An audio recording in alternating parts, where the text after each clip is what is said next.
কথাগুলো বলতে পারল না। তার আগে ছেলেটি শেষ কথাটা বলতে গিয়ে মাটিতে ধপ করে রক্তাক্ত শরীর নিয়ে পড়ে যায়। ভার্সিটির মাঠে সবার চোখের অগোচরে স্নাইপার থেকে পরপর বেশ কয়েকটা বুলেট এসে বুকটা ঝাঁঝরা করে দেয় ছেলেটির। এফোর ওপর হয়ে গুলিগুলো বেরিয়ে যায়। হঠাৎ এমন কিছু ঘটাতে যে যার মতো ছোটাছুটি শুরু করেছে। ভার্সিটির মাঠে রক্তাক্ত শরীর দেখে সবুজ নামের ছেলেটি একেবারে হতবাক বিস্তৃত চোখে তাকিয়ে আছে। হৃদয় নামের ছেলেটি শেষ কথাটা বলতে গিয়ে মাটিতে পড়ে যায়। ছেলেটির রক্তাক্ত শরীর সবুজের চোখের সামনে পড়ে আছে। ছেলেটিকে নৃশংসভাবে মারা হয়েছে। এবার সবুজ ছেলেটির কাছে গিয়ে কাঁদো কাঁদো গলায় বলে ওঠে, হে ভাই, ভাই, তোর কি হয়েছে? তুই কি বলতে গিয়ে শেষ কথাটা বলতে পারলি না? তোকে কে মেরেছে বল, একবার শুধু বল। তোর সামনে তাকে জীবতে ফুটে দেব। কিন্তু কেউ আর কোনো কথা বলছে না। হৃদয় নামের ছেলেটি পরপারে পাড়ি জমায়। সবুজ হলো এই কলেজের ভিপি, আর ভিপির ভাই হলো হৃদয়। হৃদয়কে কেউ বা কারা নৃশংসভাবে মেরেছে, আর হৃদয় নিজের যান বাঁচিয়ে এসেছে ভিপির কাছে। কিছু বলতে গিয়েও বলতে পারে না। তার আগে স্নাইপার থেকে কেউ গুলি চালিয়ে মেরে ফেলে।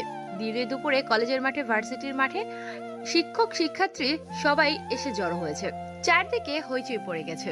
ছাত্র নেতারা এসে চারদিক দিয়ে ঘিরে ধরেছে ভার্সিটির মাঠে। পুলিশ রেব চারদিক দিয়ে মাঠটা ঘিরে রেখেছে। দিনে দুপুরে জনগণের সামনে প্রকাশ্যে হত্যা করাটা সবার মাঝে আতঙ্ক ছড়িয়ে দিয়েছে। তার চেয়েও আতঙ্ক ছড়িয়ে দিয়েছে তার এইরকম মনমানসিকর ভয়ানক মৃত্যু। মৃত্যুটা এতটাই ভয়ানক যে কেউ দেখলে আটকে উঠবে। শরীরটাকে খণ্ড বিখণ্ড করে ফেলেছে। চলুন তাহলে আপনাদের শুনিয়ে আনি কে অজানা ব্যক্তি যে হৃদয়কে নির্মমভাবে হত্যা করেছে। শুনিয়ে আনি কিভাবে তাকে হত্যা করেছে। হৃদয় আজকে ভার্সিটির ভিপি সবুজের কথায় কিছু দরকারি ফাইল মেয়রের কাছে নিয়ে যাওয়ার ছিল। ঠিক তখনই রাস্তার মাঝখান থেকে একজন অচেনা ব্যক্তি দিনে দুপুরে পেছন থেকে রুমাল চেপে ক্লোরোফর্ম ইউজ করে ব্ল্যাক কালারের একটি বাংলা কারে হৃদয়কে উঠিয়ে নিয়ে চলে যায়। সেই অজানা ভয়ানক ব্যক্তিটি গাড়িটি নিয়ে চলে আসে রাজপ্রাসাদের মতো একটি অসম্ভব সুন্দর অপরূপ বাড়ির ভিতরে। হৃদয়কে ঘাড়ে করে রুমের ভিতরে নিয়ে এসে চেয়ারের সাথে বেঁধে ফেলে। তারপর সেই অজানা ব্যক্তিটি পায়ের উপর পা তুলে বসে থাকে। মুখে সিগারেট নিয়ে একটা ব্যাগের চেন খুলে। ততক্ষণে হৃদয়ের জ্ঞান ফিরে আসে। হৃদয় দেখে নিজেকে আবিষ্কার করেছে একটা রুমের মধ্যে, চেয়ারের সাথে বাঁধা অবস্থায়। নিজেকে দেখে বলে ওঠে, কি আছো? আমাকে বাঁচাও। আমাকে কেন তুলে এনেছো? কি চাই তোমার? কে তুমি? এতক্ষণ সেই অজানা আগন্তুকটি উল্টো হয়ে ব্যাগের চেন খুলে ব্যাগের ভিতর থেকে কি যেন বের করছিল। হঠাৎ পেছনে হৃদয়ের কণ্ঠস্বর শুনতে পেয়ে পিছনে তাকিয়ে দেখে হৃদয়ের জ্ঞান ফিরেছে। হৃদয় সেই চিরচেনা সুপরিচিত মুখটি দেখে আটকে ওঠে। কথা বলার ভারসাম্য হারিয়ে ফেলে। পুরো পৃথিবীটা তার চারদিকে ঘুরতে থাকে। আজকে প্রায় 2 বছর পর হঠাৎ সেই ভয়ানক মুখটি দেখে শরীরের পুরো আত্মা কেঁপে ওঠে। শরীরের রক্ত চলাচল বন্ধ করে দিয়েছে। পুরো প্যারালাইসিস হয়ে গেছে বডিটা হৃদয়ের। শরীর থরথর করে কাঁপতে শুরু করেছে হৃদয়। এই এসির মধ্যেও ঘেমে একাকার হৃদয়। হৃদয় ভয়ে জর্জরিত গলায় বলে ওঠে, ঈশা, ঈশা, ভাই, ভাই, আপনি এখনো বেঁচে আছেন? এটা কি করে সম্ভব? এই কথাটা শুনে ঠোঁটের নিচে একটা একচিলতে হাসি দেয় সেই অজানা ব্যক্তিটি। হৃদয় সেই অজানা ব্যক্তির মুখে এরকম হাসি দেখে বুঝে যায় তার আজকেই শেষ দিন। কেননা তার হাসির মধ্যে এই লুকিয়ে আছে অনেক অজানা কথা। এই হাসির মধ্যেই লুকিয়ে আছে তার ভয়াত ও ভয়ঙ্কর চেহারাটা। হৃদয় আবারও কাপা কাপা গলায় বলে ওঠে, ভাই, আপনি বেঁচে আছেন? আমি অনেক খুশি হয়েছি ভাই। আমি সেদিন আপনাকে অনেক বাঁচানোর চেষ্টা করছি, কিন্তু আপনাকে বাঁচাতে পারেনি। ওরা আপনাকে ষড়যন্ত্র করে মেরে ফেলেছে। হৃদয়ের মুখে এই কথা শুনে রুমের মধ্যে থাকা অজানা ব্যক্তিটি চারদিকে ছোটাছুটি করতে থাকে। সিগারেটের ধোঁয়া টানতে থাকে। নিকোটিনের ধোঁয়াগুলো টেনে কষ্টের কিছুটা অংশ শেয়ার করে সেই সাদা নিকোটিনের ধোঁয়ার সাথে। বাতাসের সাথে অজানা কিছু কথা। আগন্তুকটি এদিক ওদিক ছোটাছুটি করতে থাকে। এক পর্যায়ে হঠাৎ করেই হৃদয়ের সামনে এসে গলাটা চেপে ধরে আর বলে ওঠে, তুই সেদিন আমাকে বাঁচাতে চেয়েছিলিস বলে তো আজও আমি বেঁচে আছি। আর তুই আমাকে বাঁচিয়েছিস বলে আজকে তোকে তোর জীবনের সেরা উপহার দেব। হৃদয় জানে হৃদয়ের আজকেই শেষ দিন। কারণ হৃদয় যা করেছে তারপর কোনোদিন যে ক্ষমা পাবে না ঈশানের কাছ থেকে। হৃদয় এবার কাঁদো কাঁদো গলায় বলে ওঠে, ভাই, আমি জানি তুমি সব জানো। আমার ভুল হয়ে গেছে ভাই। আমি এমনটা করতে চাইনি। লোভের বশে তোমার সাথে বেইমানি করতে বাধ্য হয়েছি। হৃদয়ের মুখে একটা কথা শুনে ঈশান নামের এই আগন্তুকটি উচ্চস্বরে হাসতে থাকে, আবারও ছোটাছুটি করতে থাকে। হৃদয় জানে ঈশান একটা সাইকো পাগলা, সে একবার যেটা করবে বলে সেটা না করা অবধি নতুন কোনো কাজ করে না সে। ঈশান এবার হাসতে হাসতে বলে ওঠে, তোকে কি দেইনি বল? যাওয়ার আগে তোর পায়ের সামনে এনে হাজির করেছি, আর তুই কিনা শেষে আমার পিঠে ছুরি মেরেছিস। যে থালাতেই খেলি সে থালাটাই তুই ফুটো করলি। আরে তুই চাইলে তো তোকে কলিজাটাও ছিঁড়ে খাওয়াতাম, কিন্তু সেটার যোগ্যতা তুই রাখলি না। তাই তো তোকে এখন এমন জায়গায় ট্রান্সফার করব না, না পারবি বেইমানি করতে, না পারবি ভালো থাকতে। ঈশানের মুখে হৃদয়ের এই কথা শুনে উচ্চস্বরে কাঁদতে থাকে। কাঁদতে কাঁদতে হৃদয় এক পর্যায়ে বলে ওঠে, ভাই ভাই এবারের মতো মাফ করে দাও, আমার পায়ে পড়ি, দ্বিতীয়বার একটা চান্স দাও। সেই অজানা অচেনা ঈশান ব্যাগ থেকে একটি রুমাল বের করে ঢুকিয়ে দেয় হৃদয়ের মুখে। হৃদয় গঙাতে থাকে, কিন্তু মাগার কথা বের হয় না তার মুখের ভেতর থেকে। হৃদয় বক্স থেকে একটা ব্লেড বের করে, তারপর কাঠ ফ্লাই করার জন্য ঢিল মেশিন, কাঠ কাটার জন্য কপ্তা, করাত, হেস্কো ব্লেড, কাঁচি প্লাস হাতুড়ি, টেস্টার, ইলেকট্রিক আরো কিছু সরঞ্জাম, ইলেকট্রিক্যাল ফ্লাগ বোর্ড থেকে কয়েকটি তার টেনে এনে হাতে ও পায়ে লাগিয়ে দেয় হৃদয়ের। তারপর বেশ কয়েক সেকেন্ড ইলেকট্রিক্যাল শক দেয়, তাতে অবস্থা নাজেহাল হৃদয়। তারপর প্লাস দিয়ে হৃদয়ের পায়ের 10 আঙ্গুলের নখ উপড়ে ফেলে, একইভাবে হাতের 10 আঙ্গুলের নখ তুলে ফেলে। তারপর সেগুলোতে চুন ঢেলে দেয়। রক্তের সাথে চুন একত্রিত হওয়ায় সারা শরীরে যেন আগুন জ্বলে যায়। ইলেকট্রিক্যাল বিদ্যুতের চেয়েও যেন শরীরটাকে কাঁপিয়ে তুলছে তারা। এই নির্মম অত্যাচার। তারপর হাতের ও পায়ের রগ ও শিরা কেটে দেয়, গড় গড় করে রক্ত পড়তে থাকে। তারপর বুকের বাঁ পাশে ও ডান পাশে ড্রিল মেশিন দিয়ে অ্যানকে নামটা এঁকে দেয়।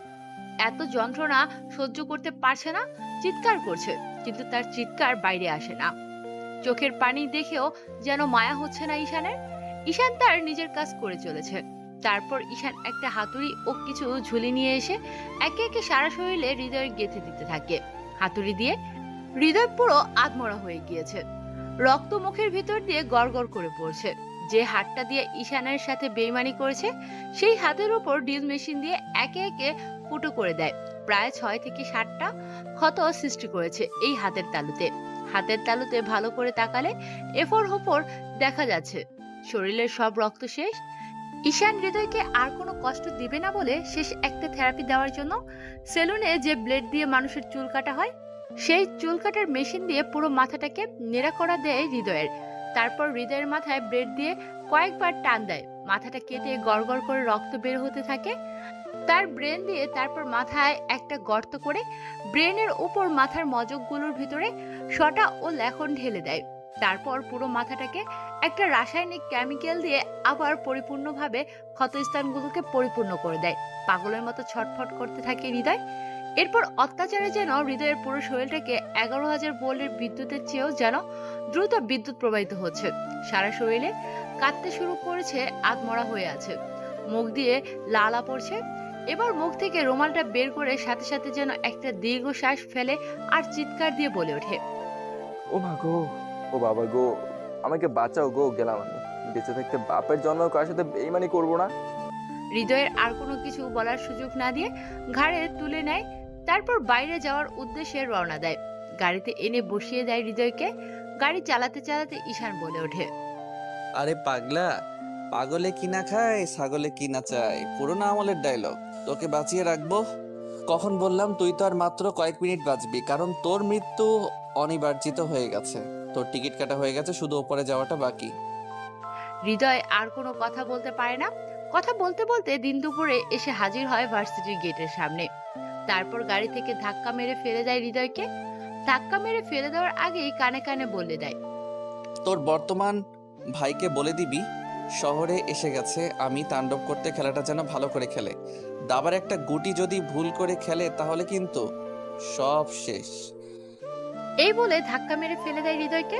হৃদয় আত্মরা হয়ে ক্ষতবিক্ষত রক্তাক্ত শরীরটা নিয়ে খড়াতে খড়াতে ভার্সিটির ক্যাম্পাসে হাজির হয়। ক্যাম্পাসের ভিতরে ছাত্রনেতা ও কলেজের ভিপি সবুজ কিছু ছেলেপেলে নিয়ে আড্ডা দিচ্ছে। তারই মাঝখানে হাজির হয় আর অতীতের এসব ঘটনা বলে বাইরে থেকে ভার্সিটির পাশে 10 তলা বিল্ডিং এর উপর থেকে যখনই হৃদয় ঈশানের নামটা বলতে যাবে, ঠিক তখনই ঈশান নামের ছেলেটি স্নাইপার দিয়ে গুলি করে মেরে ফেলে হৃদয়কে। এ ছিল হৃদয়কে মেরে ফেলার কারণ। ভার্সিটির মাঠে উপস্থিত হয় এসআই সানজিদা। তারপর সানজিদা পুরো কলেজ মাঠটাকে পুলিশ দিয়ে চারদিক দিয়ে ভালো করে তদন্ত করায় অবশেষে সানজিদা বলে ওঠে, মিস্টার সবুজ, লাশটাকে ফরেনসিক ল্যাবরেটরিতে নিয়ে গেলাম তদন্ত করার জন্য। আর আপনারা সাবধানে থাকবেন, কারণ আমরা লাশের পকেট থেকে একটা চিঠি পেয়েছি। চিঠিতে লেখা আছে, শহরে এসে গেছে এনকে। শহরে নতুন করে হবে এখন থেকে তাণ্ডব। শহরের রং বদল হতে চলেছে হাওয়ায় হাওয়ায়। কেউ বাঁচতে পারবে না এনকে এর হাত থেকে। শহরের লাশের তাণ্ডব ছড়িয়ে দেব। এনকে আগের থেকে 2 গুণ রূপে হিংস্র হয়ে এসেছে এই শহরে। সানজিদার মুখে এরকম চিঠির কথা শুনে সবুজ, আলামিন, সাজিদ, সৈকত আরো বেশ কিছু ছেলে চমকে ওঠে, আটকে ওঠে অ্যানকে নামটা শুনে। পাগুলো থরথর করে কাঁপা শুরু করেছে। সবুজ, আলামিন, সাজিদ, সৈকত আরো বেশ কিছু ছেলে বের। অ্যানকে নামটা শুনে যেন সবার মধ্যে আতঙ্ক ছড়িয়ে গেছে। কেউ ভাবতে পারছে না 2 বছর পর এই মৃত মানুষটা কি করে আবার এই শহরে ফিরতে পারে। সে এই শহরে একবার ফিরে এসেছে, মানে পুরো শহরটা মৃত্যুপরিতে রূপান্তরিত হয়েছে। সবার মাঝে যেন ভয়ের ছাপ স্পষ্ট বোঝা যাচ্ছে। কেউ কোনো কিছু বলতে পারছে না। মুখ ফুটে পুলিশ অফিসার সানজিদাকে। এ পর্যায়ে সানজিদা কলেজে সবার এরূপ অবস্থা দেখে সানজিদা বলে ওঠে, কি ব্যাপার, আপনারা চিঠিতে অ্যানকে নামটা শুনে আপনারা তো ঘাবড়ে গেলেন কেন? শরীর থেকে তো ঘাম কেন ঝরছে আপনাদের? কি রহস্য লুকিয়ে রেখেছেন ভার্সিটির মধ্যে, যেটা এখনো আমাদের কাছে রহস্য হিসেবে লুকিয়ে আছে? সবটা বলুন আমাদেরকে। কেউ কোনো কথা বলছে না। চুপচাপ হয়ে আতঙ্কে ও ভয়ে পুরো নিস্তব্ধ ভার্সিটির মাঠ। এখন যদি কেউ মুখ খুলে নিশ্চিত তার মৃত্যু অনিবার্জিত। ঠিক একইভাবে তাই ভয়ে কেউ কোনো কিছুই বলছে না। সবুজ হালকা কণ্ঠে বলে ওঠে, দেখুন ইন্সপেক্টর, এটা আমাদের ভার্সিটির বিষয়। এতে আপনার নাক না গলালে ভালো হবে। এর পেছনে অনেক রহস্য লুকিয়ে আছে, যেটা সবার অজানা। সব রহস্যের কথা শুনতে গেলে বা বলতে গেলে শুধু দিন আর মাস না, বরং বছরের পর বছর লেগে যাবে। ভার্সিটির বিপির মুখে সাব ইন্সপেক্টর সানজিদা এই কথা শুনে বেশ খানিকক্ষণ হেসে নেয়। তারপর আঙুল ঝাঁকিয়ে বলে ওঠে, মিস্টার সবুজ, আলামিন, সৈকত ও সাজিদ, আপনারা কিন্তু এই খুনের লিস্টে আছেন। কেননা চিঠিতে আপনাদের নাম উল্লেখ করেছে। তাই নিজেদের বাঁচাতে চাইলে পুলিশের সাথে শত্রুতা নয়, বরং বন্ধুত্ব রাখুন। এই বলে পুলিশ ইন্সপেক্টর সানজিদা একটা হাসি দিয়ে সেখান থেকে বেরিয়ে পড়ে। সানজিদার মুখে একথা শুনে সবুজ, আলামিন, সৈকত ও সাজিদ বেশ ঘাবড়ে যায়। কেননা তারা বেশ ভালো করেই জানে তারা কি করেছে এক অজানা ব্যক্তির সাথে। ও হ্যাঁ, সবুজ হচ্ছে এই ভার্সিটির ভিপি, আর আলামিন হচ্ছে এখানকার সভাপতি, সৈকত হচ্ছে সেক্রেটারি, আর ভার্সিটির সহকারী সাধারণ সম্পাদক হচ্ছে সাজিদ, আর হৃদয় হচ্ছে সবুজ, আলামিন, সৈকত, সাজিদ এর ডান হাত। সকল রকমের অপরাধ ও ক্রাইম এই 4 জনের নির্দেশই করে হৃদয়। হৃদয় হচ্ছে এই ভার্সিটির ছাত্রলীগের নেতা। তবে এই 5 জনের মধ্যে আরো একজন মাথা ছিল, যেটা আজকে নেই, হয়ে গেছে নিরুদ্দেশ। হয়তো নিরুদ্দেশ করে দেওয়া হয়েছে। এই গল্পের শুধু রয়েছে রহস্য আর রহস্য। পুলিশ, রেব, গোয়েন্দা অফিসার যে যার মতো তদন্ত করতে লেগে পড়ে। উদ্দেশ্য কে অজানা রহস্য খুনি। নামি দামি অজানা এই চট্টগ্রামে ভার্সিটির মাঠে একের পর এক লাশ ফেলে দিয়ে যাচ্ছে, কি লুকিয়ে আছে এর পেছনে রহস্য। সবুজ, সৈকত, আলামিন, সাজিদ একটা মিটিং কনফারেন্স রুমে বসে আছে। সবুজ বলে ওঠে, কি হতে পারে অজানা ব্যক্তি? তার সাথে আমাদের শত্রুতার ভাই কি? কেন সে আমাদের দলের ছেলেমেয়েদের নৃশংসভাবে মারছে? সবুজ, তুই সেদিন লক্ষ্য করছিলি যখন হৃদয় আমাদের কাছে এসেছিল, তার পুরো শরীরের কত ছিল রক্তাক্ত, নৃশংসতার শরীরে বিবৃতিকর অবস্থা হয়েছিল। এতটাই নিঃস্বভাবে হত্যা করেছে, যেটা একমাত্র একজনের সাইকো কিলার পারে, আর সেটা হলো আলামিনের মুখে সাইকো কিলার কথাটা শুনে যেন আরো আটকে ওঠে। উপস্থিত থাকা 4 জন কেউ কোনো কিছু বুঝতে পারছে না কি হচ্ছে তাদের সাথে। ভয়াতক কণ্ঠে এবার পুরো সৈকত বলে ওঠে, চমকে গিয়ে,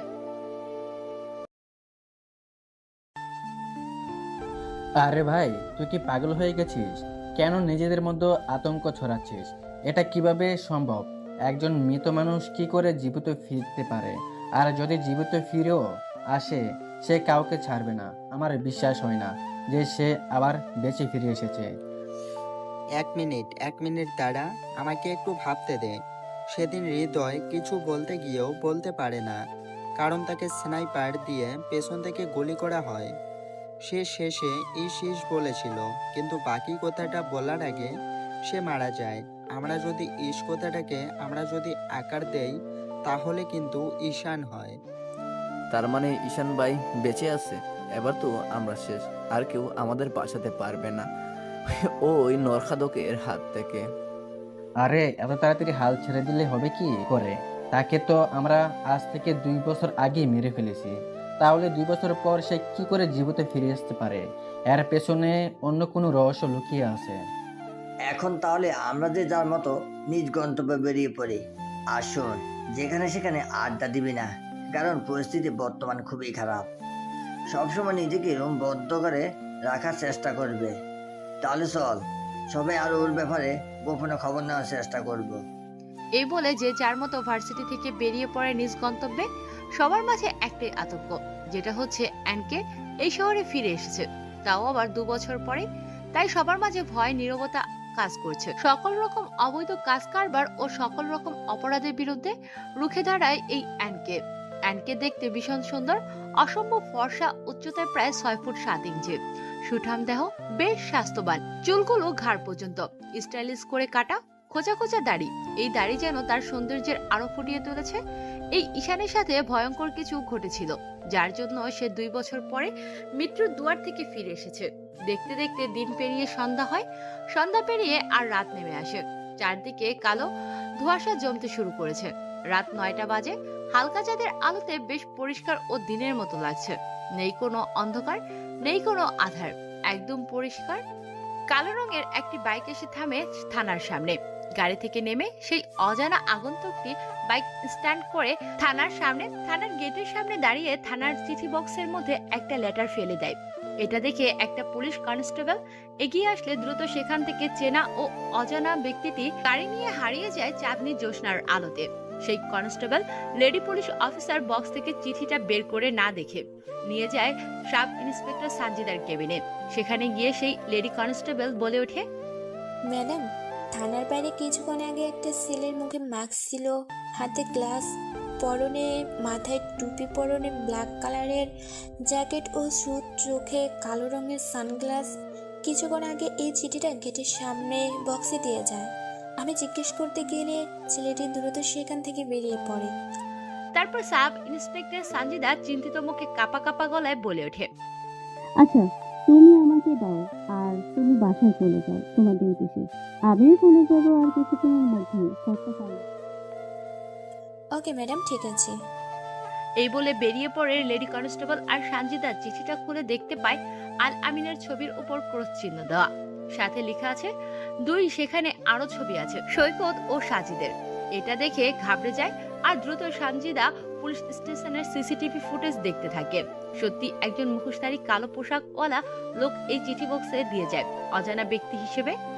ভাবতে ভাবতে অনেক সময় কেটে যায়। নীরবতা ভেঙে সবকিছু ঠিকঠাক করে সানজিদা বেরিয়ে পড়ে বাড়ির উদ্দেশ্যে।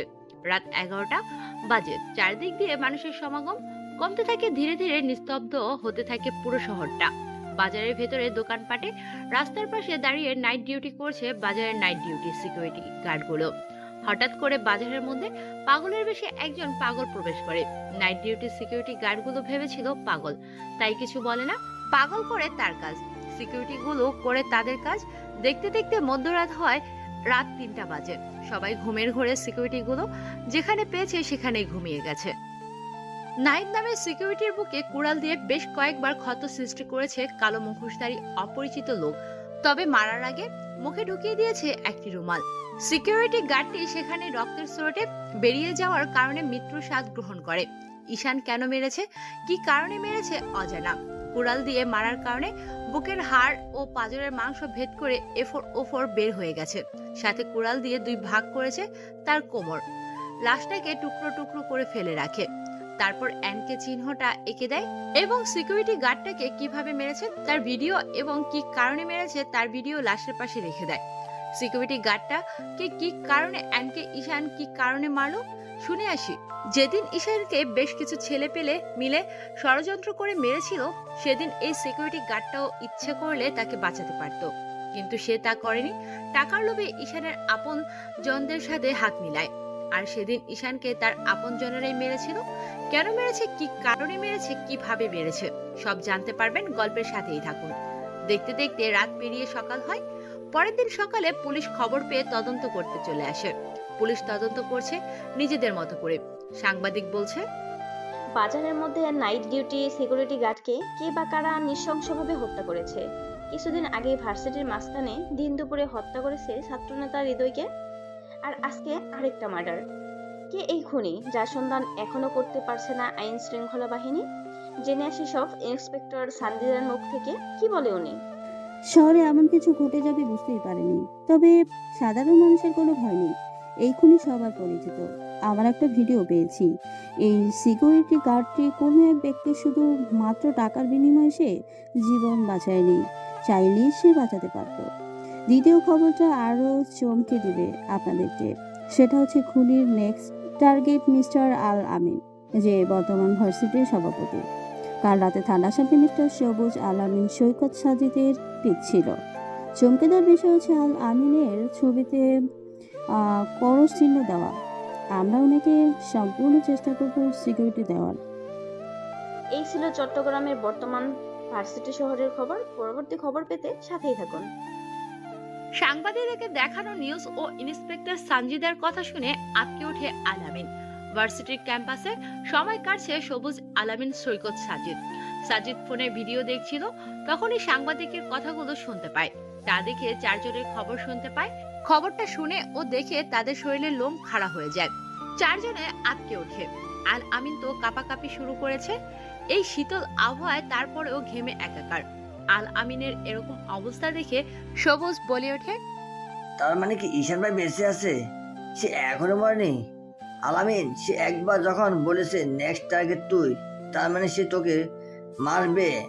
আমরা তোকে ফুল সিকিউরিটি দেব। তুই বাসার বাইরে যাবি না। আমি ভাইয়ের সাথে কথা বলে দেখছি। এবার দেখছি খেলাটা খেলতেই হবে, না হলে কেউ বাঁচবে না প্রাণে। সবুজের এরকম ভয়াবহ কথা শুনে যেন আরো থমকে যায় আলামিন। আলামিন এবার গুটিসুটি মেরে কাঁপতে শুরু করেছে। কাঁপা কাঁপা গলায় ভয় বলে ওঠে, আমি মরতে চাই না, তোরা আমাকে যে করে হোক বাঁচা। আমি অনেক বড় ভুল করেছি। ভাইয়ের সাথে বিশ্বাসঘাতকতা করে ও একটা হিংস্র হয় না। এই পাগলা ক্যাপাসের একবার কেঁপেছে মানে কাউকে ছাড়বে না। সে সবাইকে নির্মমভাবে মারবে। তোরা আমাকে বাঁচা, আমি এত সহজে মরতে চাই না। এই বলে আলামিন সেখান থেকে কাঁদতে কাঁদতে বেরিয়ে পড়ে তার বাড়ির উদ্দেশ্যে। সারা শরীরে ভয়ের লোম গুলো খাড়া হয়ে গেছে। খবরটা পুরো ভার্সিটি ক্যাম্পাসে ছড়িয়ে গেছে। সবাই জানে কম বেশি ঈশানকে। কে মেরেছে, কেনই বা মেরেছে, অনেকের কাছেই এটা ধোঁয়াশা, আবার অনেকের কাছে খোলসা। সে একবার শহর ফিরে এসেছে মানে নৃশংসভাবে মারবে একজনকে। আলামিনের পিছনে দৌড়ে যায় সবুজ, সৈকত, সাজিদ। আল আমিন গাড়ি নিয়ে বেরিয়ে পড়ে ভার্সিটির মাঠ থেকে। পেছনে যেতে থাকে তারা তিনজন। তারপর সবাই পিছনে পিছনে চলে আসে আলামিনের বাড়িতে থেকে। দরজা, জানালা, ছাদের গেট, দরজা সবকিছু ভেতর থেকে বন্ধ করে দিয়েছে। খাটের নিচে কাঁথা বালিশ নিয়ে লুকিয়ে পড়েছে। খাটের নিচে প্রচন্ড মশা, তারপর জীবন বাঁচানোর ভয়ে লুকিয়ে আছে। আল আমিনের এইরকম করুণ অবস্থা দেখে কলেজের ভিপি সবুজ দ্রুত ফোন করে পুলিশ অফিসার সানজিদাকে।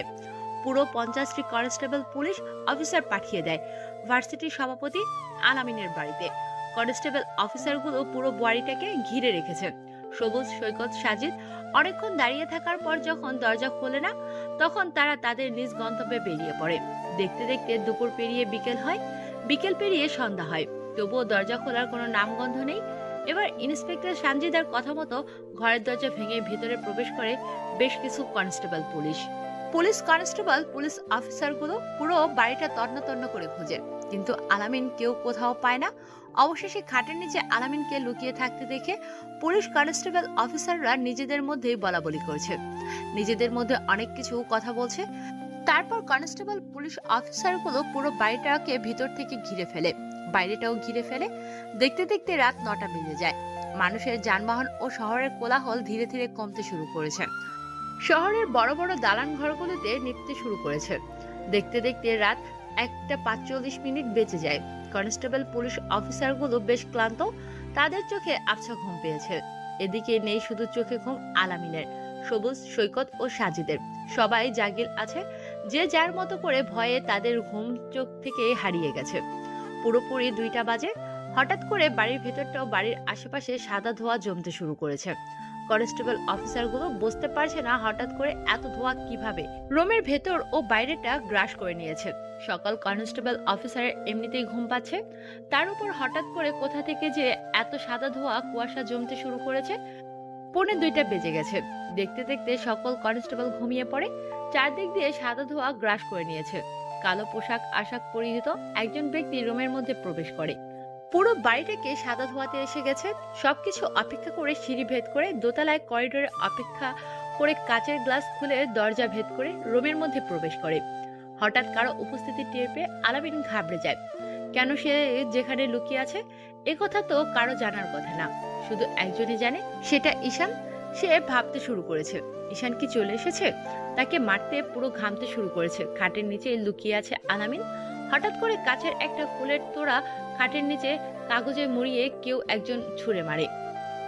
কাগজে লেখা আছে খাটের নিচে লুকিয়ে থাকলে কি নিজের জীবন বাঁচাতে পারবি বলে তোর মনে হয় তোর কাছে? হঠাৎ করে কাগজের মধ্যে এই লেখাতে শরীরের লোম খাড়া হয়ে দাঁড়ায়। হাত কাঁপাকাঁপি শুরু করেছে। ঘেমে একাকার হয়ে গেছে শরীরটা। হঠাৎ করে সোফায় কারো বসার উপস্থিতি টের পেয়ে খাট থেকে মাথাটা অল্প বের করে যাকে 2 বছর পর দেখে তাকে দেখে যেন কপাল থেকে চোখ বেরিয়ে আসার উপক্রম। মুখ দিয়ে কোনো কথা বের হচ্ছে না। বসে থাকা আগন্তুক ব্যক্তিটি হঠাৎ করে খাটের ভেতর থেকে হুড়মুড় করে টেনে বের করে সেই আলামিনকে। কয়েক সেকেন্ডের মধ্যেই চোখের নিমিষে সোফার সাথে বেঁধে ফেলে আলামিনকে। তারপর সেই অজানা ব্যক্তিটি তার পরনে থাকা মাস্কটা খুলে ফেলে। চেয়ার টেনে বসে পড়ে আল আমিনের সামনে। হাতে সিগারেট নিয়ে নিকোটিনের ধোঁয়া টানতে থাকে। আলামিন ভয়ে ভয়ে বলে ওঠে, ভাই তুমি বেঁচে আছো? এটা কি কি করে সম্ভব? আমি আমি আমরা তো সেদিন তোমাকে। আর কোনো কিছু বলতে দেয় না আলামিনকে। উচ্চস্বরে হাসতে থাকে ছেলেটি। সেই অজানা ব্যক্তিটি মুখের কিছু সিগারেটের অংশ আলামিনের হাতের তালুর উপর লাগিয়ে দেয়। এতে যেন ভয়টা ভয়ান্তরে পরিণত হয়। চোখ দিয়ে নোনা পানি গড়িয়ে পড়তে থাকে, কিন্তু মুখ দিয়ে কোনো কথা বের হয় না। সেই অজানা ব্যক্তিটি সিগারেটের পুরো অংশটা আলামিনের হাতে ও পায়ের তালুতে লাগিয়ে দেয়। নিমিষের মধ্যেই পুরো ছাই হয়ে যায় হাতের তালু। তারপরে সেই অজানা ব্যক্তিটি নীরবতা ভেঙে মুস্কি একটা হাসি দিয়ে বলে ওঠে, হ্যাঁ, তোরা মেরেছিলি সেদিন, কিন্তু ভাগ্য সেদিন আমাকে মারেনি। আর এই এনকে কে আছে যে মারতে পারে? ভাই আমার ভুল হয়ে গেছে, আমাকে ছেড়ে দাও। আমি এরকম কিছুই করতে চাইনি। লোভের বসে আমি এরকম করেছি। সারা জীবন তোমার কথা শুনে কাজ করেছি। আমারও তো ইচ্ছে ছিল নিজে কিছু করার, তাই লোভের বসে তোমার সাথে বেইমানি করেছি। তুমি আমাকে আরেকটা সুযোগ দিয়ে দেখো, কোনোদিন আমি তোমার কথার অবাধ্য হব না। শুধু তোমার পায়ের নিচে একটু তাই দাও ভাই। তুই তো জানিস আমি সব সহ্য করতে পারি, কিন্তু বেইমানি না। আর বেইমানদের আমি এত সহজে ছাড়ি না। যে আমার সাথে বেইমানি করে তাকে মৃত্যুর স্বাদ গ্রহণ করতে হবে। আর তোর ক্ষেত্রেও ঠিক একই হবে। ভাই আরেকটা মাত্র বাকি কথা বলতে পারে না আলামিন। তার আগেই সেই অজানা আগন্তুক, অজানা ব্যক্তি, সেই অজানা ছেলেটির নিশানরূপী অ্যানকে ভাই তার মুখে একটা কাপড়ের রুমাল ঢুকিয়ে দেয়। আলামিন বুঝে গেছে তার ইতিটা এখানেই শেষ। দুনিয়ার মায়া, মানুষের ভালোবাসা সব এখানেই ত্যাগ করে চলে যেতে হবে ওপারে চিরস্থায়ী তার নিজ ঠিকানাতে। সে এতদিন অনেক অন্যায় করেছে, অনেক নিরীহ মানুষকে সে হত্যা করেছে। আজকে সেই সব নিরীহ মানুষের মুখটা তার সামনে ভেসে আসে। এটাই হওয়ার ছিল। যেমন ইট ছুড়লে পাটকেল খেতে হবে, ঠিক তেমনই আজকে আলামিনের সাথে একই ঘটছে। আলামিন অঝরে কেঁদে চলেছে, চিৎকার করে বলছে, আমাকে ছেড়ে দাও। কিন্তু তার মুখের আওয়াজ বাইরে যায় না, মুখের কথা মুখের ভিতরেই থেকে যায়। বক্স থেকে এক এক করে সরঞ্জামগুলো বের করতে থাকে। আজকের নতুন পদ্ধতির কিছু জিনিস নিয়ে এসেছে। সর্বপ্রথম কপালে অ্যানকে চিহ্নটা এঁকে দেয়। তারপর 5টা আঙ্গুলের নখ উপরে ফেলে তার সেগুলোতে মরিচের গুলো লাগিয়ে দেয়। তার উপর নখগুলো বসিয়ে দিয়ে দেয়। দাউ দাউ করে পুরো শরীরটা যেন জ্বলে ওঠে। আলামিনের বুক ফেটে চিৎকার করছে। তারপর তার পায়ের মধ্যে বেশ কয়েকটা হাতুড়ি দিয়ে ঝুলি মারে। ঈশান আলামিনের চিৎকার শোনার জন্য মুখের ভেতর থেকে রুমালটা সরিয়ে দেয়। কয়েক সেকেন্ডের জন্য আলামিন চিৎকার দিয়ে বলে ওঠে, উফ, আহ ভাই, ও ভাই, ভাই আমাকে আর মেরো না। আমি আর সহ্য করতে পারছি না। মেরে ফেলো একেবারে, তবু এই মরণ বেদি যন্ত্রণা দিও না। এটা শুনে মুস্কি একটা হাসি দিয়ে মুখের মধ্যে আবার রুমালটা ঢুকিয়ে দেয় ঈশান রূপী এনকে ভাই। তারপর মাথার চুল কাটার মেশিন দিয়ে জিরো করে দেয়, পুরো মাথাটার নাড়িয়ে হয়ে যায়। তারপর হাত দিয়ে কয়েকবার বাড়ি মারে মাথার টাকডুম করে ঢোল বাজায়। তারপর সেই নাড়িয়া মাথার উপরে পোড়া মোবিল ঢেলে দেয়। তারপর হাতে গ্লাস পরে পুরো মাথাটা মোবিল দিয়ে ঘষতে থাকে। যত ঘষে তত যেন মাথার মধ্যে আগুন জ্বলে যাচ্ছে আলামিনের। ঘষতে ঘষতে কয়েক মিনিটের মধ্যে মাথার পুরো চামড়া মাথা থেকে উপড়ে ফেলে। ঈশান পুরো মাথাটা এমন চামড়াবিহীন একটা মাথা হয়ে গেছে, মাথার ব্রেন ও মগজ স্পষ্ট দেখা যাচ্ছে।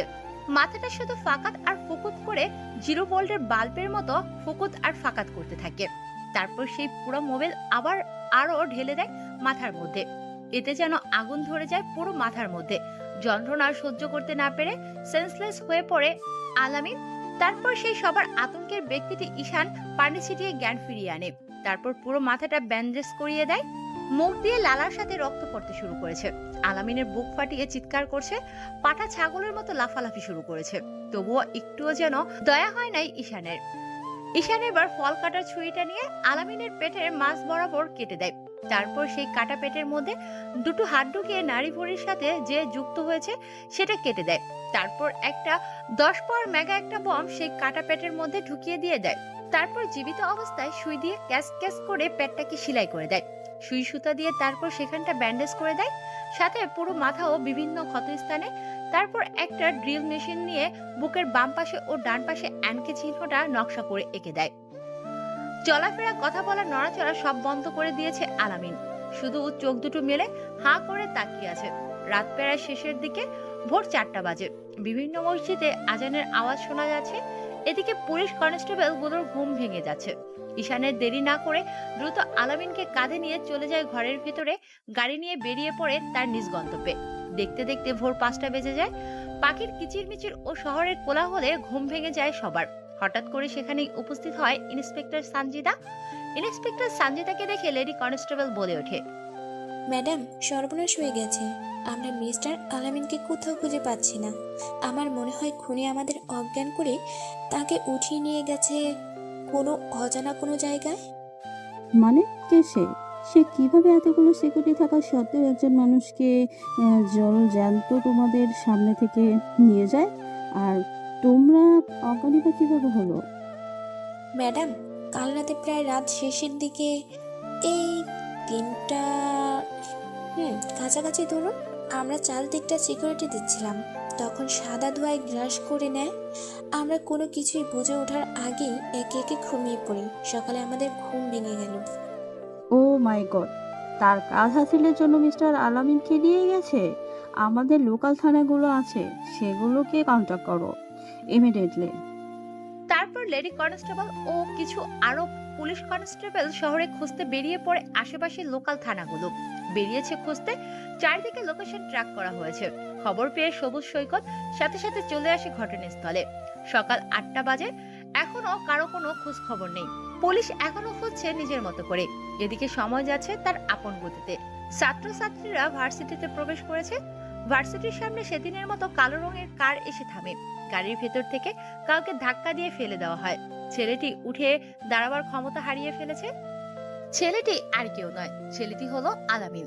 আলামিন যেহেতু কলেজের সভাপতি, তাই সবাই তাকে কম বেশি চেনে। আলামিনকে রক্তাক্ত অবস্থায় শরীরে বিভিন্ন জায়গায় ব্যান্ডেজ দেখে কিছু ছেলে পেলে দৌড়ে আসে আলামিনকে ধরতে। তারপরে বেশ কিছু ছেলে পেলে মিলে আলামিনকে ভার্সিটির মাঠে নিয়ে যায়, গাছতলার কাছে। তারপর একটা ছেলে সবুজকে ফোন করে ভার্সিটিতে চলে আসতে বলে।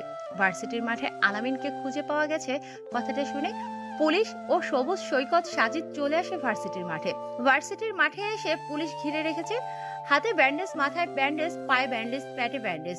এসব দেখে আটকে ওঠে সবুজ সৈকত সাজিদ। সবুজ যখনই কিছু বলতে যাবে তখনই লাশের ভেতর থেকে শব্দ শুনতে পাওয়া যায়। শব্দগুলো ছিল, শহরে চলে এসেছে আবারও তোমাদের ঈশান রূপী এনকে ভাই। 2 বছর পরে ফিরে এসেছে সুদে আসলে সব হিসাব দিব বলে। একে একে দুজনকে মেরেছি। নেক্সট টার্গেট মিস্টার সৈকত। পারলে সৈকতকে বাজিয়ে দেখান আমার হাত থেকে। ক্লাসের ভেতর থেকে একথা শুনে আটকে ওঠে। উপস্থিত থাকা সবাই সবুজ অলরেডি ঘামতে শুরু করেছে। সৈকত নিজের মৃত্যুর কথা ভেবে হাত পা ও সারা শরীর কাঁপতে শুরু করেছে। এদিকে সাজিদের অবস্থা বেহাল। ইন্সপেক্টর সানজিদা কোনো কিছু বুঝতে না পারে না কি হচ্ছে তাদের সাথে। এই কেসের আগাগোড়া কোনো কিছুই বুঝতে পারে না ইন্সপেক্টর সানজিদা। এদের রহস্যময় জীবনের মৃত্যুর গল্প কোথা থেকে শুরু হয়েছে আর কোথায় বা শেষ, কেউ কোনো কিছুই বুঝতে পারে না। উপস্থিত থাকা সবাই ঈশান নামটা শুনে ভাবতে শুরু করেছে সে ভার্সিটিতে ফিরেছে মানে আবার শান্তি নেমে আসবে। কেউ ভালো বলছে, কেউ খারাপ বলছে। সবুজ ভার্সিটির মাঠটা ফাঁকা করতে বলে ধীরে ধীরে ছেলেমেয়েরা নিজের ক্লাসরুমে ও নিজেদের নিজ কাজে লেগে পড়ে। উপস্থিত আছে কিছু পুলিশ, সাজিদ, সৈকত ও সবুজ। রক্তাক্ত শরীর নিয়ে গাছে হেলান দিয়ে বসে আছে আলামিন। মুখ দিয়ে কোনো কিছুই বলতে পারে না, শুধু হাতের ইশারায় কি যেন বলছে। দেখে বোঝা যাচ্ছে তার থেকে সবাইকে দূরে থাকতে বলছে, কিন্তু তার এই হাতের ইশারায় কেউ বোঝে না। আলামিনের কাছ থেকে প্রায় কয়েক হাত দূরে বসে আছে সবুজ, সৈকত, সাজিদ, সাথে কয়েকটা কনস্টেবল। দেখতে দেখতে 11টা বেজে যায়। অন্যদিকে কেউ একজন কালো ঘরের ভেতরে বসে থাকা হাতে ঘড়ির দিকে তাকিয়ে আছে। এক দৃষ্টিতে 11টা 1 বাজে, আর মনে মনে বলে ওঠে, খেলা তো কেবল শুরু করেছি, খেলাটা তো জমবে ঠিক 12:44 এই বলে হাসতে থাকা অজানা অচেনা অপ্রকাশিত সেই ছেলেটি দেখতে দেখতে হাতের ঘড়িতে 12:44 বেজে যায়। সাথে সাথে ঠুস করে লাশের ভেতর থেকে একটা বোমটা ব্লাস্ট হয়ে লাশটা মুহূর্তের মধ্যে খন্ড খন্ড হয়ে যায়। চারদিক দিয়ে শুধু দেখা যাচ্ছে শরীরের টুকরার সাথে রক্ত। বম ব্লাস্ট হতে প্রায় 5 মিনিট ধরে সবার মাঝে নীরবতা ছেয়ে আছে। চারদিক দিয়ে ধোঁয়া গ্রাস করে নিয়েছে সবাই। উপস্থিত থাকা খক খক করে কেশে ওঠে। ছোট একটা বম ব্লাস্টে ছাত্রছাত্রীরা এদিক ওদিক ছোটাছুটি শুরু করেছে। পুরো কলেজের মাঠে হইচই পড়ে গেছে। সাংবাদিক খবর পেয়ে নিউজ টেলিভিশন টেলিকাস্ট করতে ছুটে চলে এসেছে। সাথে আরো কয়েক থানার পুলিশ এসে উপস্থিত হয়েছে ভার্সিটির মাঠে। চোখের সামনে সৈকত আলামিনের মৃত্যু দেখে আটকে ওঠে, কেননা সেই অজানা অপরিচিত এবং 2 বছর আগের পরিচিত সেই হিংস্র হায়নার গলার স্বর শুনতে পেয়েছে সবাই। লাশগুলোর টুকরোগুলো কয়েকটা কনস্টেবল মিলে একত্রিত করছে পলিথিন ব্যাগে। এটা দেখে সবাই ভয় কাজ করা শুরু করে আছে। শিক্ষক শিক্ষার্থীরা কেউ কোনো কিছু মুখ ফুটে বলছে না, কারণ তারা জানে তাদের হাত নেই এই ঘটনার সাথে। সবুজ এরকম অবস্থা ও কলেজের ভিপি সবুজ, ভার্সিটির সেক্রেটারি সৈকত, ভার্সিটির সাধারণ সম্পাদক সাজিদ, এদের এরকম অবস্থা দেখে সানজিদা বলে ওঠে, কি মিস্টার সবুজ, আমি তো আগেই বলেছিলাম আপনাদের পিছনে লুকিয়ে থাকা রহস্যটা খুলে বলুন, নাহলে আপনি বিপদে পড়তে পারেন। আপনার হয়তো জীবনেও মায়া নেই তাই আপনি বলছেন না, কিন্তু আপনার বাকি 2 বন্ধুর জীবন তো বাঁচিয়ে দিন। এ বলে ইন্সপেক্টর সানজিদা উপদেশমূলক কিছু কথা বলে সেখান থেকে বেরিয়ে যায়। টুকরোগুলো নিয়ে ফরেন্সিক ল্যাবটিতে সবুজ মাথায় হাত দিয়ে গাছতলার নিচে বসে পড়ে। এদিকে কাঁপাকাঁপি শুরু করেছে অলরেডি সারা শরীর, ঘেমে একাকার হয়ে গেছে সৈকতের। অন্যদিকে সাজিদ ভয়ে আটকে আছে। এর পরবর্তীতে নেক্সট টার্গেট আবার সে যেন না হয়। আচ্ছা, আপনাদের জানার খুব ইচ্ছে করছে না যে কে এই ঈশান রূপী অ্যান্ডকে? আচ্ছা চলেন তাহলে শুনে আসি কে এই ঈশান। ঈশান হলো এই শহরের টপ ওয়ান্টেড মাস্তান এবং ছাত্রলীগের নেতা। ভার্সিটির সভাপতি এবং ভিপি 2 পর্যায়ে একত্রিত আছে সে, আর তার সঙ্গে তার বন্ধুরা সাঙ্গপাঙ্গ যাদের বলা হয়, তাদের মধ্যে সবুজ, আলামিন, সৈকত ও সাজিদ। শহরের কম বেশি সবাই ঈশানকে সম্মান করে, শ্রদ্ধা করে, সাথে ভয় করে, কেননা সে ছিল মেয়রের ডান হাত। এই মেয়র ছিল শহরের বিশিষ্ট ব্যবসায়ী ও শিল্পপতি এবং প্রভাবশালী একটি মানুষ। শালা আগে ভালো ছিল, এখন খারাপ হয়েছে। তার ডান হাত ছিল ঈশান। সব কাজের লিড দিত ঈশানকে এই মেয়র। ঈশান কোনখানে বিপদে পড়লে মেয়র নিজ দায়িত্বে থাকে তার অগাধ শক্তি দিয়ে সাপোর্ট দিত। বেশ ভালোই চলছে দিনকাল। শহরটাও বেশ শান্তি শৃঙ্খলা বজায় রেখেছে। সাথে ভার্সিটিতে নেই কোনো র্যাগিং, নেই কোনো অসভ্যতামি, নেই কোনো ঝামেলা। দেখতে দেখতে বেশ কয়েকটা মাস পেরিয়ে বছর পেরিয়ে যায়। তার কয়েক মাস পর ঈশান ভার্সিটির মাঠে বসে তার সাঙ্গপাঙ্গদের নিয়ে পরামর্শ করছে ভার্সিটির নতুন উদ্যোগের বিষয়ে। তখনই মেয়র ফোন করে ঈশানের ফোন করেছে, তাই সে বেরিয়ে পড়ে ভার্সিটি থেকে। মেয়রের অফিসে গিয়ে ঈশান বলে ওঠে, ভেতরে আসতে পারি স্যার? আসো, ভেতরে আসো, আর আমার সামনে বসো। তোমার সাথে কিছু জরুরি বিষয়ে আমায় কথা বলতে হবে, যেটা না বললেই নয় তোমাকে। জি স্যার, বলুন কি এমন তথ্য যেটার জন্য আমাকে এত দ্রুত তলব দিয়ে আনলেন? দেখো, আমি নতুন একটা গ্যাং সংগঠন করতে চলেছি। আমি চাই এই গ্যাংটাও তুমি আমার নিজেই কন্ট্রোল করবে। আমার সব দায়িত্ব তুমি পালন করবে, কারণ আমি তোমার উপরে ভরসা করি। জি স্যার, বলুন কি এমন নতুন সংগঠন তৈরি করতে চলেছেন যেটার জন্য আপনি এত দ্রুত তলব আমাকে ডেকে আনলেন? দেখো ঈশান, তুমি শহরের বর্তমান মাথা। আমার থেকেও তোমার পাওয়ারটা বর্তমানে বেশি আছে। তোমাকে এক নামে সবাই চিনে, কে। তাই আমি চাই তুমি এখন থেকে আমার অবৈধ কাজের হাল ধরবে। আমি নতুন একটা গ্যাংয়ের সাথে হাত মিলিয়েছি। সে শহরে ড্রাগস সাপ্লাই করবে, আর সে ড্রাগসগুলো তুমি বিভিন্ন জায়গায় তোমার ছেলেপেলেদের মাধ্যমে ছড়িয়ে দেবে। ভার্সিটির মাঠে, ক্যাম্পাসে, ক্লাসরুমে, খাবারে, বিভিন্ন জায়গায় ছড়িয়ে দেবে, যেটা তুমি করবে তোমার লোকেদের মাধ্যমে। হোয়াট? আপনার মাথা ঠিক আছে স্যার? আপনি এসব কি বলছেন? আপনি একজন সমাজসেবক হয়ে এই ধরনের অবৈধ কাজের অফার আমাকে কিভাবে দিতে পারেন? Cool down my son, cool down. এত হাইপার হলে কি করে চলবে? রাজনীতি করতে হলে মাঝে মধ্যে অপরাধ করতেই হবে, না হলে রাজনীতিতে টিকে থাকাটা বড় দায় হয়ে যাবে। তাই বলে আপনি কলেজের মধ্যে ড্রাগ স্মাগলিং করবেন আর এটা আমি হতে দিব? আমি বেঁচে থাকতে এটা কখনোই হবে না। তুমিও তো ভুলে যাচ্ছ তুমি কার সাথে কথা বলছো। ঈশান, আমার কথার অবাধ্য হলে এর পরিণামটা কিন্তু ভালো হবে না, ভালোই জানো। আমিও দেখতে চাই আপনি কি বা করতে পারেন। গুড বাই, চলি স্যার। এই বলে ঈশান মেয়রের কেবিন থেকে বেরিয়ে পড়ে তার ভার্সিটির উদ্দেশ্যে। মেয়র চিন্তায় পড়ে যায়, ঈশান যদি তার হাত থেকে হাত সরিয়ে নেয় তাহলে সে নিঃস্ব হয়ে যাবে, তাকে সাপোর্ট দেওয়ার মতো কেউই থাকবে না। এসব চিন্তা করছে মেয়র কেবিনে বসে চেয়ারের উপরে। তখনই তার স্মার্টফোনটা বেজে ওঠে। ফোন রিসিভ করে ফোনের ওপাশ থেকে কোনো এক অজানা ব্যক্তি বলে, মিস্টার মেহের সাহেব, আপনার সব কিছু রেডি করা আছে তো?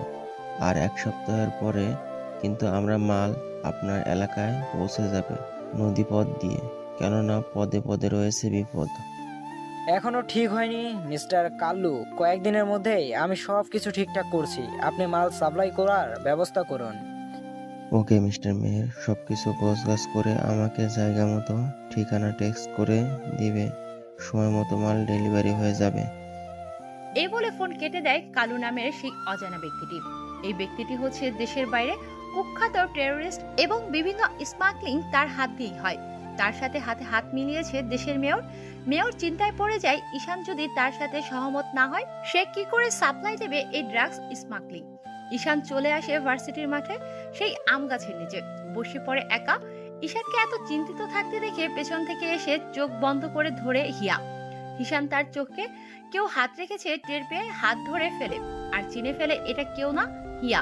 তার পেছন থেকে হিয়াকে সামনে এনে কোলে বসায়। ঈশান মন খারাপ দেখে আলতো করে কপালে একটা চুমু খায়। ওহে, এই হিয়াকে সেটা জানার ইচ্ছে করছে। হিয়া হচ্ছে ঈশানের গার্লফ্রেন্ড। মেয়েটা গ্রাম থেকে এসেছে, দেখতে অসম্ভব সুন্দরী। মেয়ের স্বাস্থ্যবান ফিগারওয়ালা বডি, মুখটা দেখতে গোল, চোখের ভুরু পাতা গুলো সরু টানা টানা, চোখগুলো দেখতে যেন হরিণের বাচ্চাদের মতো। অসম্ভব মায়া সেই দুটি চোখে। ঠোঁটগুলো উজ্জ্বল সাদা ফর্সা, মুখে লেগে আছে অসম্ভব এক মায়া। ঠোঁটের নিচে লেগে আছে সব সময়ের মুস্কি একটা আভা। সব সময় মুখের মধ্যে দেখা যায় মায়ার সাথে লেগে আছে একটা ঝিলিক। কিরণ দিয়ে কিরণের প্রেমে পড়ছে ঈশান। ভার্সিটির মাঠে সেদিনের প্রথম দেখা হয় সেই হিয়ার সাথে। হিয়ার পেছনে লাইন মারতে থাকে ঈশান। কয়েক মাস এভাবে পেরিয়ে যায়। ভার্সিটির সবাই হিয়াকে যেখানে সেখানে ভাবি বলে ডাকতে শুরু করে। ঈশানের এরকম পাগলামো দেখে প্রেমে পড়ে যায় হিয়া। ঈশানের মন খারাপ দেখে হিয়া বলে ওঠে, কি ব্যাপার ঈশান, কি হয়েছে তোমার?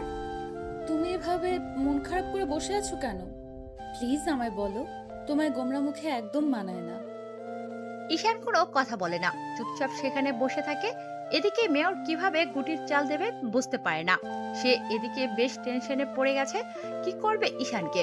এভাবে টেনশনে থাকতে দেখে আবার হিয়া বলে ওঠে, কি হলো ঈশান, আমাকে বলো কি হয়েছে? আমাকে কি টেনশনে রাখতে তোমার ভালো লাগে? এই কথা শুনে ঈশান কোনো কিছু আর না বলে জড়িয়ে ধরে হিয়াকে।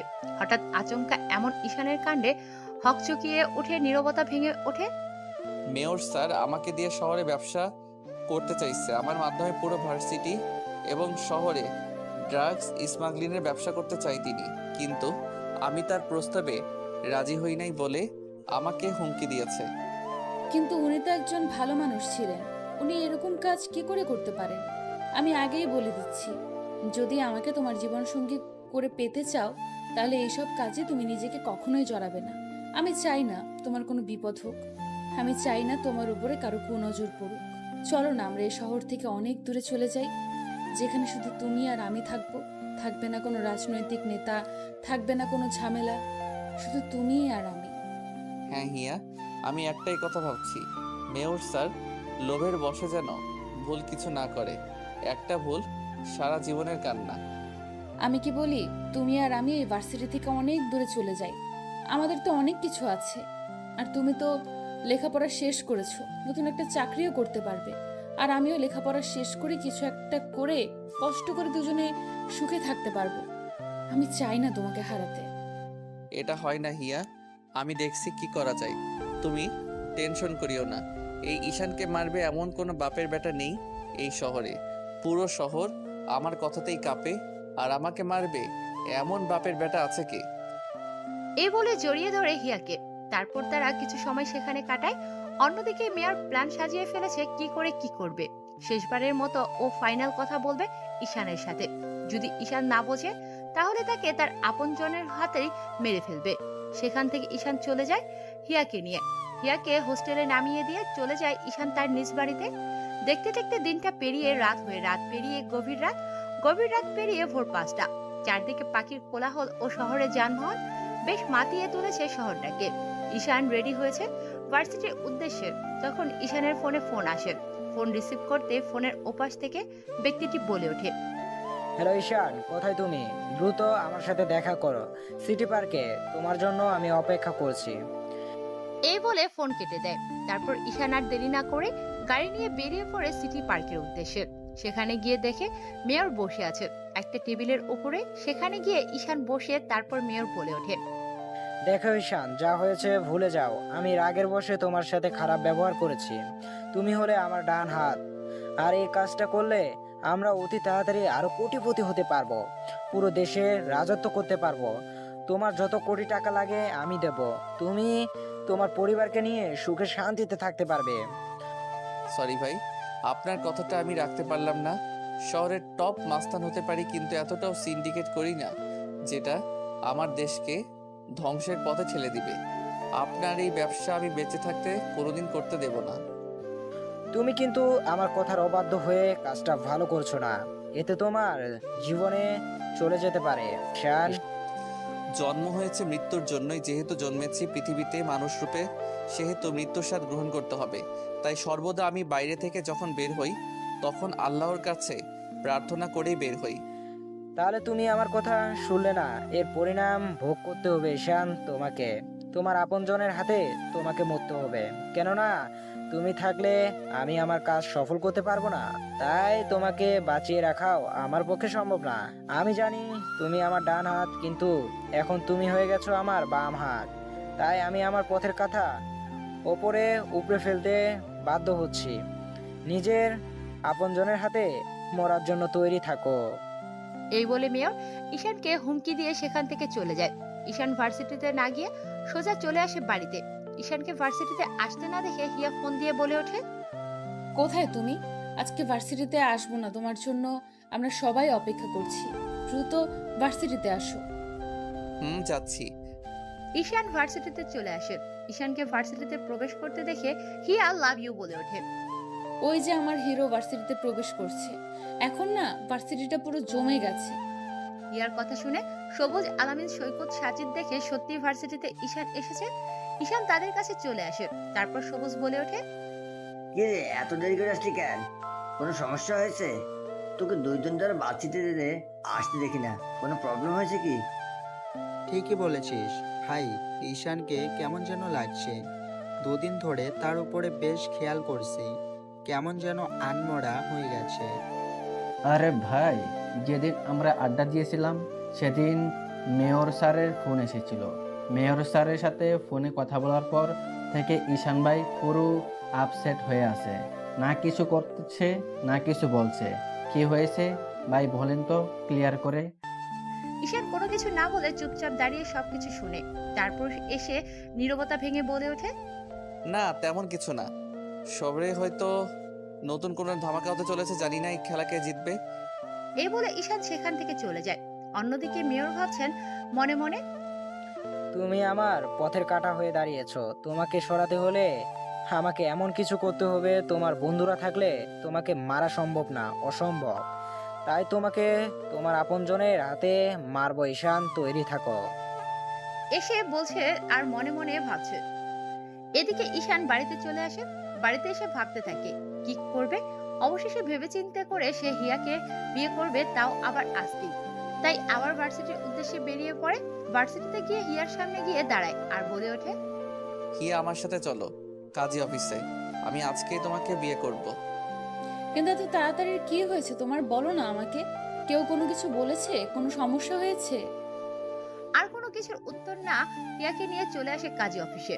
তারপর সেখানে বিয়ে করে দুজন বেরিয়ে যায় বাড়ির উদ্দেশ্যে। বাবা মার কাছ থেকে দোয়া নেয় তারা দুজন। হিয়াকে বলে দেয় তাদের বিয়ের খবরটা যেন কেউ না জানে।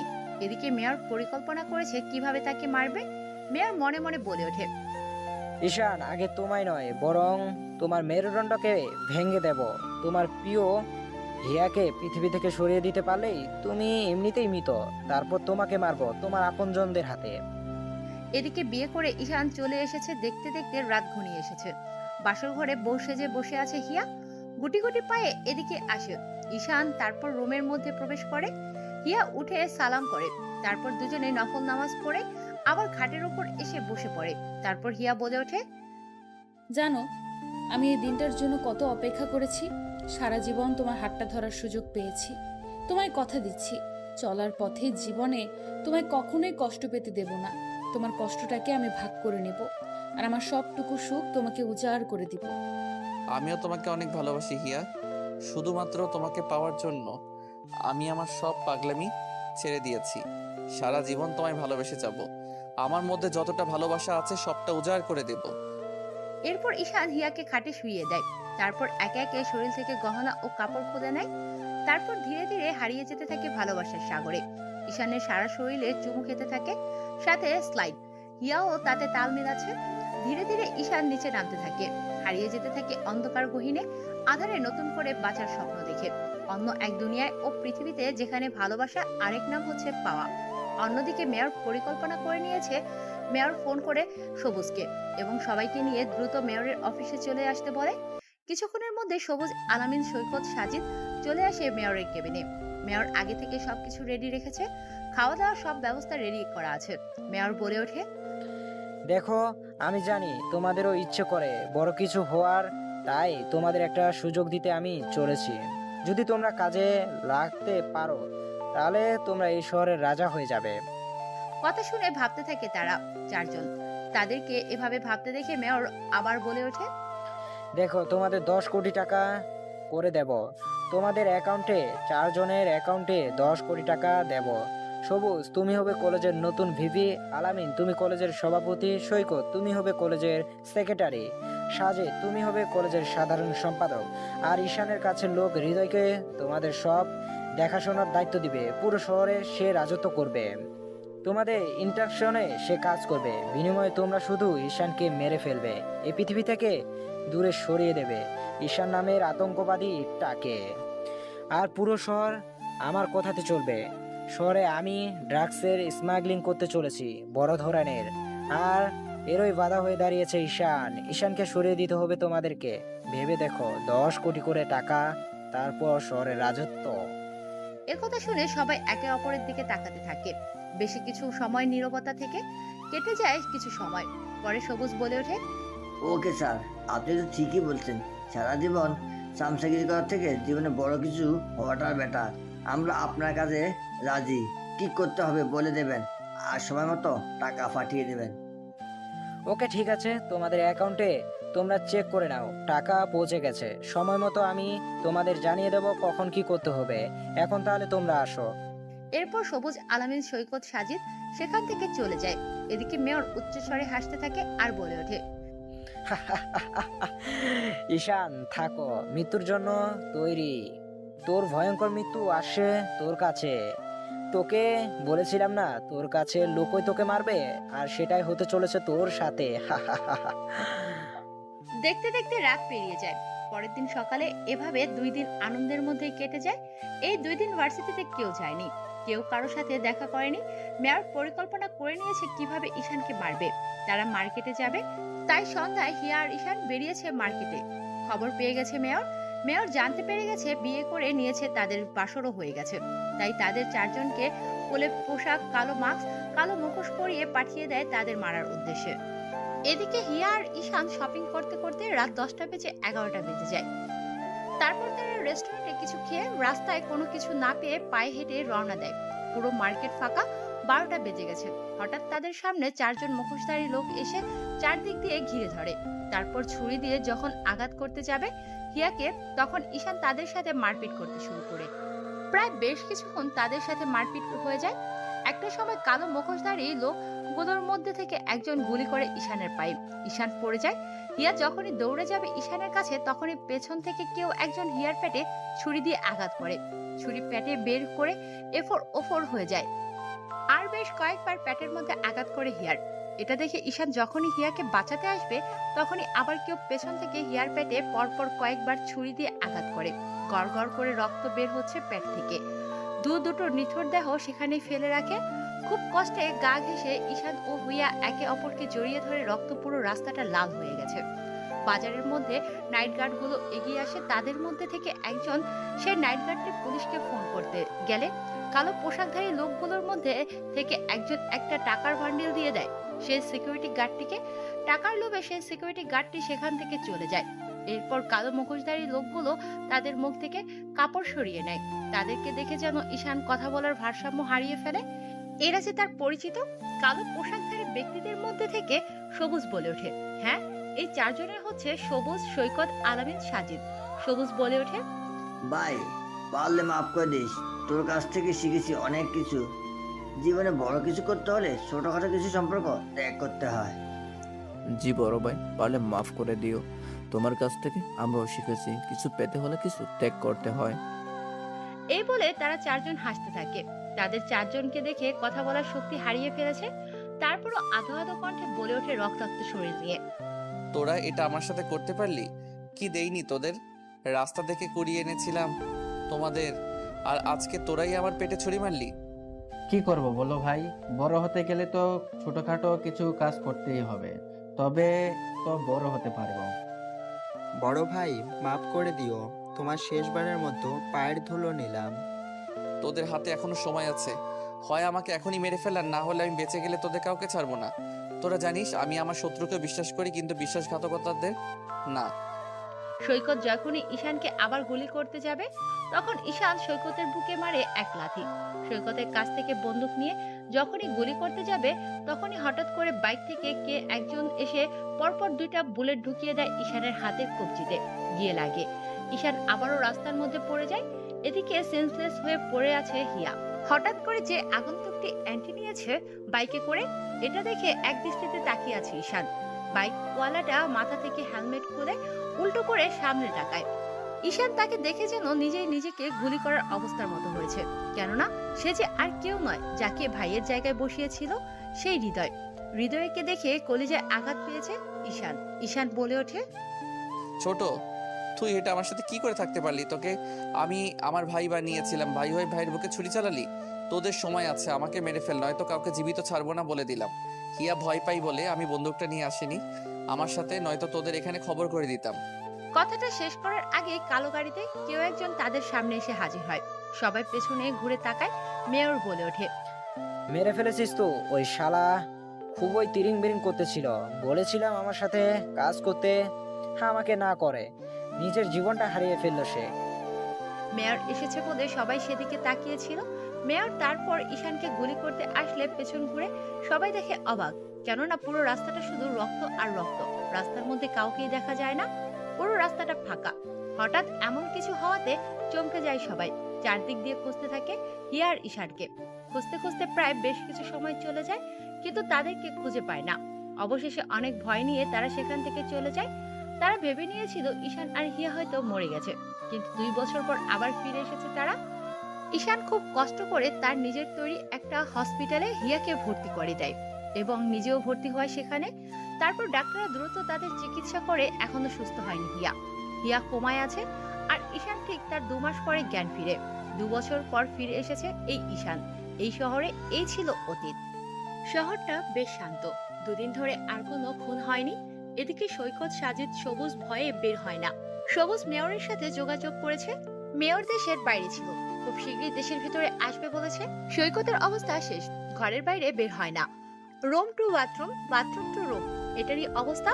প্রায় 1 লক্ষ টাকা দিয়ে সিকিউরিটির ব্যবস্থা করেছে। মরতে তো তাকে হবেই, কারণ সে জানে অন্যায় করেছে। আজকে রাত হয়েছে, আজকের রাতটা কেন জানি না একটু বেশি অন্ধকার ও কালো। অমাবস্যা পূর্ণিমা, চারদিক দিয়ে বাড়িতে সিকিউরিটির ব্যবস্থা করা হয়েছে। গেটের সামনে হঠাৎ করে একজন ব্যক্তি আসে। ব্যক্তিটি রুমালের মধ্যে কি যেন স্প্রে করে সিকিউরিটি গার্ডটির মুখে চেপে ধরে। কয়েক সেকেন্ডের মধ্যে সিকিউরিটি গার্ডটি মাটিতে পড়ে যায়। অজানা ব্যক্তিটি তার পোশাকগুলো পরে বাড়ির ভিতরে প্রবেশ করে। হঠাৎ করে পুরো বাড়িটার বাতিগুলো ফুক ফাক করে জ্বলছে নিচ্ছে, জ্বলছে নিচ্ছে। সবাই ভয় পেয়ে যায়, সবাই ভাবছে ভুতুড়ে কাণ্ড। সৈকত বুঝে নিয়েছে তার মৃত্যু নিশ্চিত। আজরায়েল তার সামনেই চলে এসেছে, চারদিক দিয়ে সিকিউরিটির ব্যবস্থা করেছে। ওর রুমে ঢুকতে গেলে দরজায় ফিঙ্গারপ্রিন্ট দিয়ে প্রবেশ করতে হবে। কোনো একটা স্প্রে ব্যবহার করে দরজার লক ভেঙে ফেলে, তারপর ভেতরে প্রবেশ করে। পুরো রুমটা সাউন্ড প্রুফ, ভেতর থেকে কেউ চিৎকার করলেও বাইরে যাবে না। হ্যাঁ, ঈশান এসেছে। ঈশান গুটি গুটি পায়ে এগিয়ে যায়। সৈকত সোফার পেছনে লুকিয়ে আছে। ঈশান গিয়ে ওর কাঁধে হাত রেখে সৈকত চমকে ওঠে। পালাতে গেলে ঈশান দুপায়ে গুলি করে দেয় সৈকতের। সৈকত ভয়ে বলে ওঠে, ভাই আমাকে মাফ করে দাও, আমার ভুল হয়ে গেছে ভাই। আমি এরকম করতে চাইনি, লোভে করেছি ভাই। আমার যত সম্পদ আছে সব তুমি নিয়ে যাও, তবুও ছেড়ে দাও আমাকে ভাই। আর কোনো কিছু বলতে দেয় না সৈকতকে। সৈকতের মুখের মধ্যে একটা রুমাল ঢুকিয়ে দেয়, হাত পা বেঁধে ফেলে। কোনো কথা ছাড়াই ঈশান কলা গাছের মতো নিজের কাজ করে চলেছে। প্রথমে তার মুখের জিহ্বাটা কেটে ফেলে, যাতে সে কথা বলতে না পারে। তারপর যে হাত দিয়ে বেইমানি করেছিল সে হাত দুটো অর্ধেকটা করে কেটে ফেলে, 2 হাত। তারপর ছুরি দিয়ে পেটটা কেটে দেয়, পেট দিয়ে রক্ত বের হতে থাকে। তারপর সুই আর সুতা দিয়ে মুখটা সেলাই করে দেয়, দুটো ঠোঁট একসাথেই। তারপর পুরো মাথাটা ন্যাড়া করে দেয় সৈকতের। সৈকত বেঁচে থেকেও মৃত হয়ে গেছে। কিছু ঝুলি এবং কিছু স্ক্রুড্রাইভার মেশিন দিয়ে নারিয়া মাথার মধ্যে সেই ঝুলিগুলো ঢুকিয়ে দেয়। পুরো মাথাটা ঝুলি দিয়ে গেঁথে দেয়। আর কিছুক্ষণের মধ্যেই হয়তো পরপারে পাড়ি জমাবে। সৈকতের অবস্থা খুবই খারাপ, না বলতে পারছে কথা, না পারছে সইতে, শুধু নিতে পারছে নিঃশ্বাসটা। ভিডিওটা করে লাইভ ফেসবুক, ইনস্টাগ্রাম এবং ইউটিউব, হোয়াটসঅ্যাপে ছড়িয়ে দেয় সৈকতের ভয়ানক মৃত্যুটার ভিডিও। সবুজ, সাজিদ, ইন্সপেক্টর সঞ্জিদা পেয়ে দ্রুত ছুটে আসে সৈকতের বাড়িতে।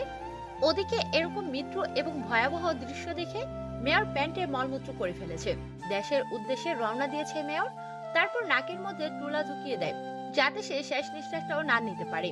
তারপর সেখান থেকে বেরিয়ে যায় ঈশান। ছটফট করতে থাকে পুরো রুমে। সৈকত ছটফট করতে গিয়ে পুরো রুমে ভেঙে তন্ন তন্ন হয়ে গেছে। এক পর্যায়ে একটা ফুলের তোড়া ভেঙে এসে সৈকতের পেটের মধ্যে ঢুকে যায়, আর সেখানেই মৃত্যুবরণ করে সৈকত। সবাই এসে দেখে মরে আছে। তারপর লাশটাকে পরীক্ষা নিরীক্ষা করার জন্য পাঠিয়ে দেওয়া হয়। পুরো বাড়িটা সেল করে দেওয়া হয়। দেখতে দেখতে রাত পেরিয়ে যায়। মেয়র শহরে চলে এসেছে। সবুজ তার সাথে দেখা করতে গেছে। এদিকে সাজিদ কারো সাথে কোনো কথা না বলে চুপি চুপি শহর থেকে পালিয়ে যাওয়ার জন্য প্রস্তুতি নিচ্ছে। সবকিছু রেডি করে গাড়ি করে রওনা দিয়েছে শহরের বাইরে যাওয়ার উদ্দেশ্যে, কিন্তু জানে না রাস্তার মধ্যে তার মৃত্যু অপেক্ষা করছে। সাথে গাড়ি নিয়ে বেরিয়ে পড়ে তার অজানা গন্তব্যের উদ্দেশ্যে। গাড়িটা রাস্তাটা পেরিয়ে হাইওয়ে রাস্তা ধরে চলেছে তার আপন গতিতে।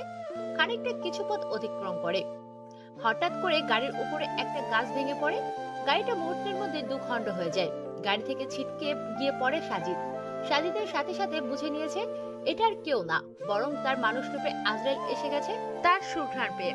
তার থেকে যে কেউই বেঁচে ফেরে না। অজানা ব্যক্তিটি হঠাৎ করে কোথা থেকে যেন সাজিদের সামনে চলে আসে। সাজিদ 2 বছর পর সেই অজানা ব্যক্তিটিকে দেখে নিমিষেই জ্ঞান হারিয়ে ফেলে। অজানা আগন্তুকটি সাজিদকে কাঁধে নিয়ে সে কালো কালারের কারে নিয়ে চলে যায় একটা বাড়িতে। সেখানে গিয়ে চেয়ারের সাথে বেঁধে ফেলে সাজিদকে। বেশ কিছু সময় পেরিয়ে যায়, সাজিদকে খুঁজে পাচ্ছে না কেউ। চারদিকে পুলিশ ও সাংবাদিক হইচই কাণ্ড লাগিয়ে দিয়েছে শহরে। চারদিকে শুধু একটাই নিউজ, শহরে একের পর এক নিখোঁজ মানুষ, সাথে মার্ডার। সাজিদ মিটমিট করে চোখ খুলে সামনে তাকিয়ে থাকা ব্যক্তিটিকে দেখে বলে ওঠে, আসসালামু আলাইকুম ভাই। ভাই ভালো আছেন? ভাই আমি কি করছি? আমি তো সেদিন আপনাকে মারিনি, শুধু আপনাকে 2টা কথা শুনিয়েছিলাম। তার জন্য আপনি আমাকে প্রাণে মেরে ফেলবেন ভাই? সাজিদের মুখে এ কথা শুনে আহাম্মকের মতো তাকিয়ে থাকে ঈশান। তারপর ঈশান বলে ওঠে, সবাই মরেছে, তুইও মরবি। তোকে কেন ছাড়বো বল? তুই তো সেদিন তাদের সাথে হাত মিলিয়েছিলি। আমি শত্রুদের ছেড়ে দিতে পারি কিন্তু বিশ্বাসঘাতকদের নয়, তাই কোনো কথা নাই, শুধু অত্যাচার। ঈশান একথা বলে টকবক ফুটন্ত পানির মধ্যে সাজিদের পা দুটো রেখে দেয়। মুহূর্তের মধ্যেই পা দুটোতে ফোসকা পড়ে ছাই হয়ে যায়, চামড়াগুলো জ্বলে যায়, পুরো চামড়া গলে গিয়ে শরীর থেকে উপরে ফেলছে। সাজিদ শুধু চিৎকার করছে আর বলছে, ভাই আমাকে ছেড়ে দাও, আমার ভুল হয়ে গেছে। আমি আর এই ভুল একবারও করব না। টাকার লোভে, ক্ষমতার লোভে অন্ধ হয়ে গেছি আমি। বিশ্বাসঘাতকতা করেছি তোমার সাথে। তুমি দাও আমায় ছাড়ি ভাই, আমি থাকবো তোমার পায়ের নিচে পড়ে। তুমি আমায় মেরো না ভাই, ভাই আমায় ছেড়ে দাও না প্লিজ, আমায় বাঁচতে দাও ভাই, ভাই আমায়। সাজিদ বলছে আরো জোরে কাঁদছে। তার কান্না যেন ঈশানের কানে পৌঁছাচ্ছে না। সাজিদের মুখে একটা রুমাল ঢুকিয়ে দেয়, তারপর ফল কাটার একটা ছুরি নিয়ে কেটে দেয়। তারপর গলার বুক থেকে পা পর্যন্ত শরীরের চামড়া আলাদা করে থাকে। ঠিক যেমন গরু জবাই করার পর শরীর থেকে চামড়া আলাদা করা হয়, ঠিক তেমন চামড়াগুলো ছিঁড়ছে আর মাঝে মধ্যে লবণ ও মরিচের গুঁড়ো ছিটা দিচ্ছে তার শরীরে। উফ, এ যেন জাহান্নামের থেকেও ভয়াবহ শাস্তি দিচ্ছে ঈশান তাকে। ছটফট করতে থাকে, চেয়ার থেকে পড়ে গড়াগড়ি খাচ্ছে ফ্লোরের সাথে। এইভাবে শরীর থেকে সম্পূর্ণ চামড়া আলাদা করে ফেলে। এখন শরীরে কোনো চামড়া নেই, শুধু গোস্তগুলো দেখা যাচ্ছে। নির্মম পরিহাস করে রেখেছে তার শরীরে। পুরো শরীরটাকে লবণ সেটা দেয়, তারপর পানি দিয়ে পুরো শরীরটা ধুয়ে ফেলে। শরীরে রক্ত নেই, কিন্তু জীবনটা এখনো আছে। আর কিছুক্ষণের মধ্যেই হয়তো জীবনটা বেরিয়ে যাবে, উড়িয়ে যাবে আত্মাটা। তারপর তার চামড়া ছেলের শরীরটাকে সেই ছুরিটা দিয়ে গোস্তগুলো কাটতে থাকে। জীবিত অবস্থায় একে একে শরীরের হাত ও পা, বুক, পেটে, পাছা সব গোস্ত শরীর থেকে আলাদা করে ফেলে। শুধু মাথাটাই যা আছে, শরীরে কি কি অঙ্গ প্রত্যঙ্গ আছে সবকিছুই দেখা যাচ্ছে। গোস্তগুলো নিয়ে যায় রাস্তার কুকুরদের খাওয়ানোর জন্য। তারপর সেখান দিয়ে ফিরে এসে ওই অবস্থায় রাতের আধারে নিয়ে যায় থানার সামনে। তারপর সাজিদকে সেখানে বাঁশের সাজে খাড়া করে রেখেছে। মাথাটা আছে আর আছে পা, আছে সবকিছু, শুধু নেই শরীরের চামড়া ও গোস্ত। মাথাটা আছে, বাকি সব কঙ্কাল, হাড়, হাড্ডি, পাঁজর সব দেখা যাচ্ছে। সিসিটিভি ক্যামেরা ইন্সপেক্টর সানজিদা দেখতে পেয়ে ছুটে আসে। ততক্ষণে সাজিদ মৃত্যুর স্বাদ গ্রহণ করেছে। খবর পেয়ে মেয়র ও সবুজ সেখানে চলে আসে। মেয়র সাজিদের এরকম অবস্থা দেখে প্যান্টে হিসু করে ফেলেছে, তবে কাউকে কোনো কিছু বসতে না দিয়ে রুমাল দিয়ে মুছে নেয়। ইন্সপেক্টর সানজিদা মেয়রের এরকম পরিস্থিতি দেখে বলে ওঠে, স্যার, আমাদের ভেতরে ওয়াশরুম আছে, আপনি সেখানে গিয়ে ফ্রেশ হয়ে আসবেন। আপনার অবস্থা তো অনেক খারাপ। মেয়র লজ্জায় পড়ে যায়, কোনো কিছু না বলে দ্রুত ওয়াশরুমে চলে যায়। সানজিদা লাশটাকে ল্যাবরেটরিতে পাঠানোর ব্যবস্থা করেন। সাংবাদিক এসে সাংবাদিক একের পর এক টিভির স্ক্রিনে খবর প্রচার করছে। আরো একটা দিন কেটে যায়, পরিবেশটা বেশ থমকে আছে। ভার্সিটি বন্ধ হয়ে গেছে, ছাত্রছাত্রীরা ভয়ে আসা বন্ধ করে দিয়েছে ভার্সিটিতে। এদিকে সবুজ আর মেয়র সবসময় একসাথে থাকে, পরিকল্পনা করতে বসেছে। এই সবুজ, দেশে এত ঘটনা ঘটছে, তুই আমারে জানাসনি কেন? আর ওই ঈশান যদি বেঁচে থাকে তাহলে ও 2 বছর পর কেন ফিরে এলো? আমি তো এই কথাই বুঝতে পারতেছি না, 2 বছর পর সে কিভাবে ফিরে আসতে পারে। আমার তো এখনো বিশ্বাস হয় না। আমি আমার নিজের চোখে তাকে কখনো দেখিনি, তবে তার উপস্থিতি টের পেয়েছি অনেকবার। বিদ্যুতের গতিতে আসে আর ঝড়ে বেগে চলে যায়। ওর ব্যাপারে খবর নিসনি? কোথায় থাকে, কি করে? আমাদের ছেলেপেলেদের খবর নিতে বলিসনি?